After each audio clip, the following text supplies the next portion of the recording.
Salaam Dewji, ni mbunge mstaafu wa jimbo la Singida mjini, lakini pia ni rais wa kampuni za Mohammed Enterprise.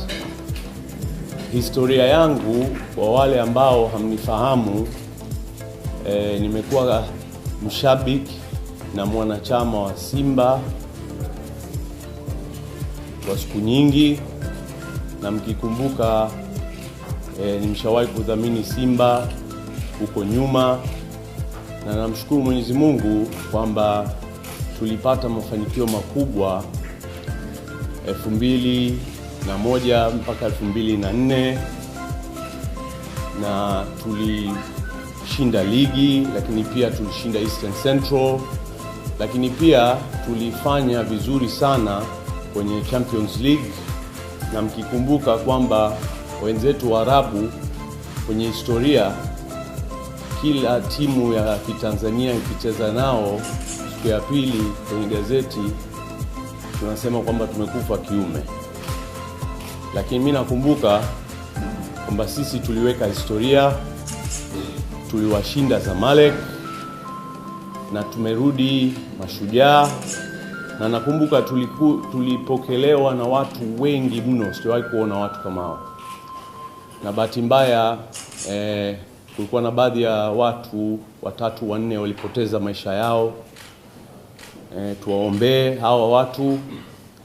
Lakini kitu kimoja nilijifunza 2003, nilifika huko Cairo na kucheza na Zamalek. Nilikutana na rais wao na kuwauliza kwamba jamani, nini bajeti yenu ni shilingi ngapi? Alafu nimelinganisha na bajeti ya Simba. Nimekuja kustuka kwamba bajeti yao ilikuwa ni mara 20 zaidi ya bajeti yetu.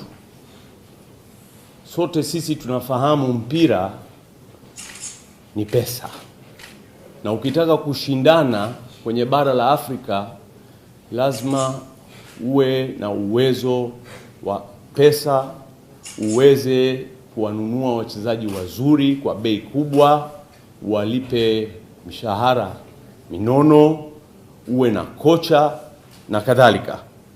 Sasa leo hii tumerudi, na mimi nakumbuka 2004 nilisema kwamba jamani, mfumo huu wa uendeshaji hauko endelevu na hatuwezi kuendelea kushindana na klabu hizi kubwa kama Ismaili na TP Mazembe kama tukiendelea na mfumo huu ambao tunao. Kwa hivyo mimi niliomba sana, nakumbuka viongozi, kwamba jamani, tubadilishe mfumo. Lakini bahati mbaya miaka 10-12 iliyopita watu waliona kwamba hii kitu haiwezekani na tuendelee na mfumo huo. Sasa kwa bahati mbaya miaka 3-4 ukiona Simba haijafanikiwa kufanya vizuri. Kwa hivyo nimejaribu kutafakari na kuona tatizo liko wapi. Tatizo kubwa ni budget ya timu. Leo hii, na tunaongelea wastani, nikiongelea figures au values tunaongelea wastani. Leo budget ya Yanga ni bilioni 2.5 kama sio zaidi. Budget ya Azam ni hiyo. Lakini ukienda kuona budget ya Simba ni nusu ya bilioni 2.5. Ni bilioni 1.2 au tuseme bilioni 1,250,000. Na ukiona kuna TBL ambayo inatoa milioni 400-500, lakini pia kuna mapato ya geti, tunapata hela kutoka Vodacom na Azam TV na kadhalika. Hiyo hela haitoshelezi. Kwa nini wenzetu au washindani wetu wana hela mara 2 zaidi kuliko sisi?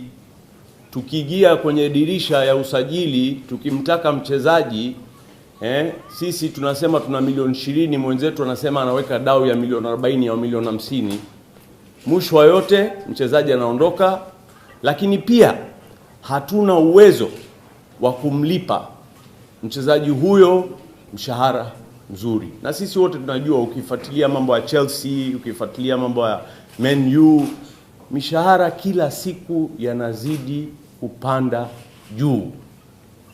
Kwa hivyo baada ya kufanya kutafakari kwamba mimi kwa kuwa ni mshabiki wa Simba na pia ni mwanachama, kwamba mimi ningependa sana kuwekeza ndani ya klabu ya Simba ili tubadilishe mfumo wa klabu yetu.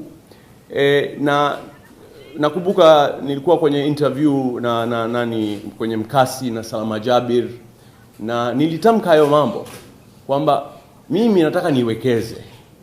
Leo mfano nikisema bilioni 20, kwanza bilioni 20 ni hela nyingi sana.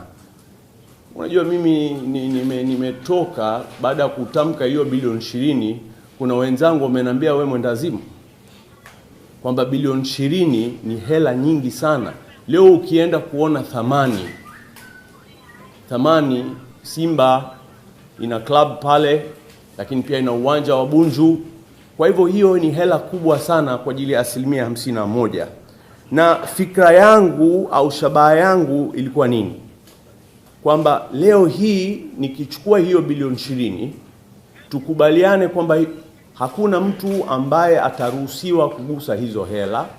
Hizo hela tuende tukakopeshe, yani kwenye treasury bonds. Kwenye lugha ya Kiswahili, treasury bonds ni bonds ambazo zinatolewa na serikali, maana yake ni kukopesha serikali hizo hela. Na sio tu kama ndio mimi, lakini kila siku, kila wiki kunakuwa na treasury bills, kunakuwa na treasury bonds. Leo treasury bonds za miaka 5 ukiwekeza bilioni 20 utapata 17.5.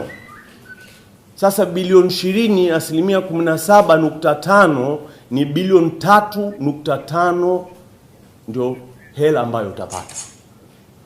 Lakini pia kwa kuwa mimi ni mfanyabiashara na namshukuru Mwenyezi Mungu nimefanikiwa, na fikra zangu wapi naweza kuzidisha hayo mapato, au tuseme current budget ya bilioni 1.2 mpaka bilioni 2 kwa haraka sana.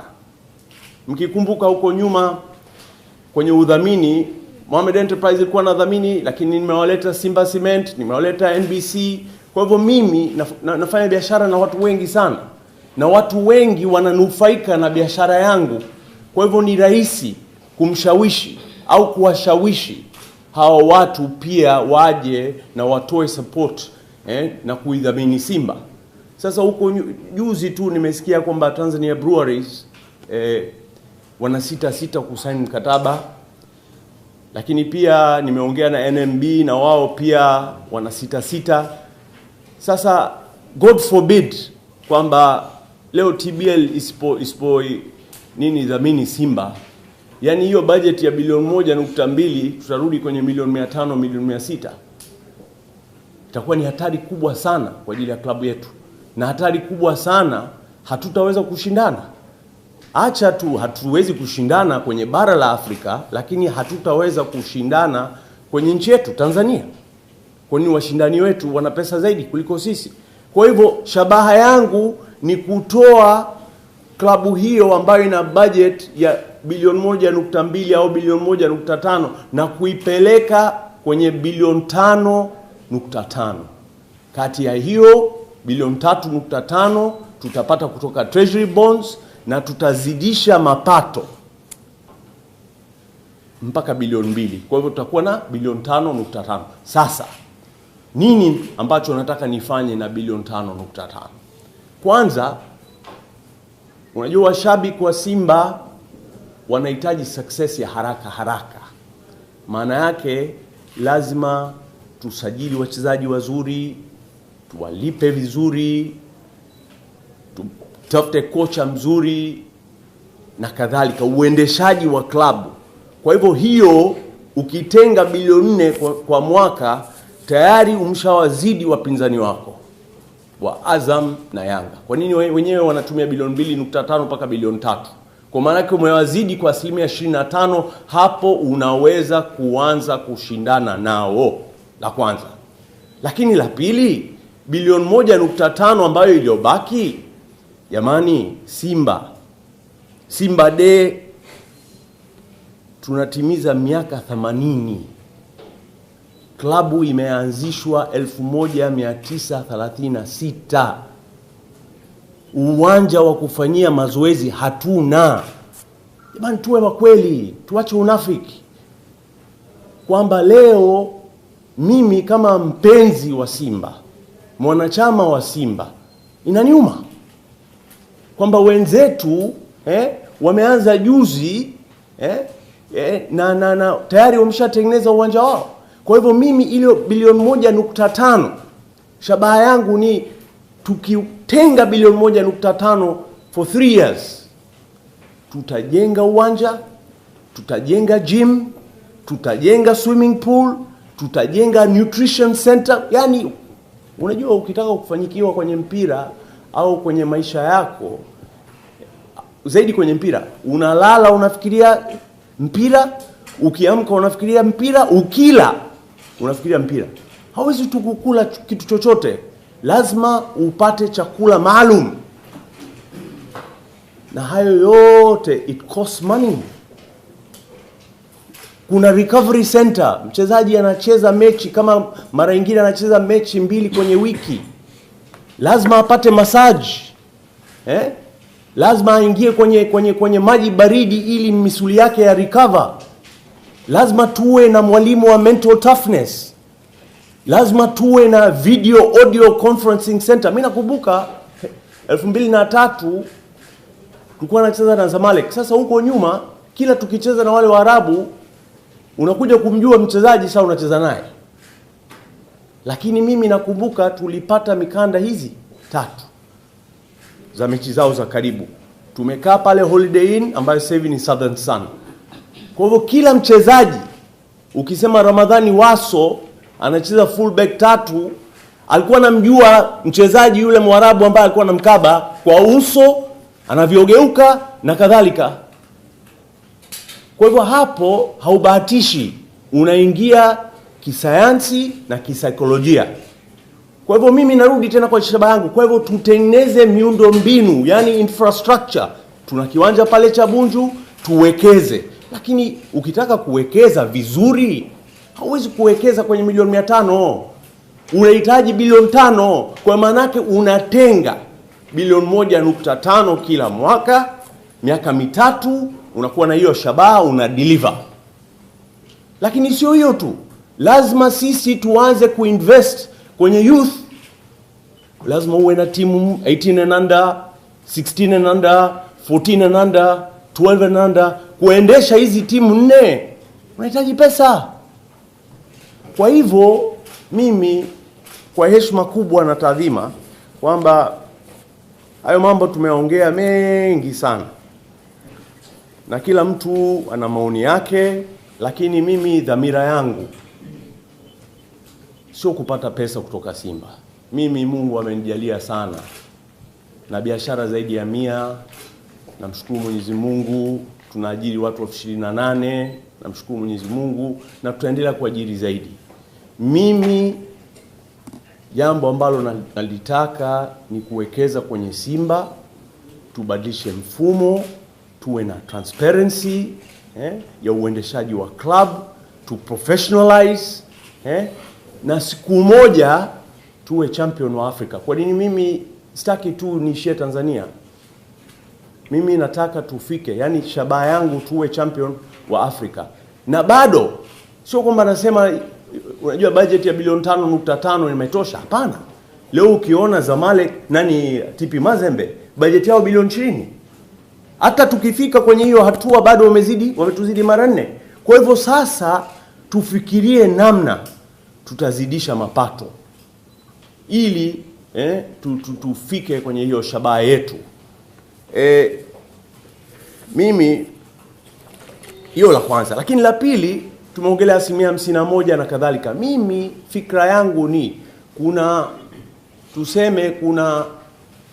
wanachama wa Simba Sports Club, wanachama ambao wametumikia hiyo klabu kwa siku nyingi sana, na hatuwezi kutowafikiria. Mimi fikra yangu ni kwamba tupange na tuwape hisa bure kuliko kuwa Umesikia? Kuliko kuwa na kadi tu, ambayo kadi ina faida gani? Unapata hisa huko mbele. Klabu ikifanya vizuri, kwanza ana hisa, anaweza kuuza hizo hisa. Akiwa na hela zaidi, anaweza kununua hisa zaidi, lakini pia atapata gawio. Kama ukinunua hisa za TBL, unanunua hisa za Tanzania Oxygen. Kwa hivyo mimi fikra yangu ni kushirikiana na viongozi kwamba lazima tuwape hisa bure wanachama wa Simba Sports Club. Hao watu wametoa jasho yao, wametoa damu yao kwa ajili ya klabu yetu, na huko nyuma hawajapata chochote. Kwa hiyo ni haki yao kupata hisa za Simba Sports Club. Sasa kwenda huko mbele, wajua, mimi najua kuna mkutano Jumapili. Mimi leo naondoka na safari, naenda kupumzika Singida, lakini nawatakia kila laheri. Vyovyote tu, wakikubali, wasipokubali, mimi sina shida yoyote. Nasema yani nita accept with my clean heart. Kwa hivyo hiyo haina shida. Lakini kama wakikubali, lazima wajue kwamba kutakuwa na interim period. Hii kitu haiwezi kufanyika kesho. Na mpaka tutasaini mikataba, sijui katiba na vitu kama hiyo, inaweza kuchukua miezi 6, miezi 8 mpaka mwaka. Sasa hapa katikati, kwa kuwa nitaridhika na mwenendo wa hiyo club, na mimi pia kama mshabiki nitasaidia kwenye usajili. Nasikia wanahangaika kumpata mchezaji mmoja kutoka Ivory Coast na kadhalika. Kwa hivyo sasa kama mshabiki lazima niwasaidie. Kwa nini itachukua muda mpaka hii transaction kufanyika kama ukikubali? Kwa haya mafupi nasema asanteni. Na Kinyaturu tunasemaga wajifia.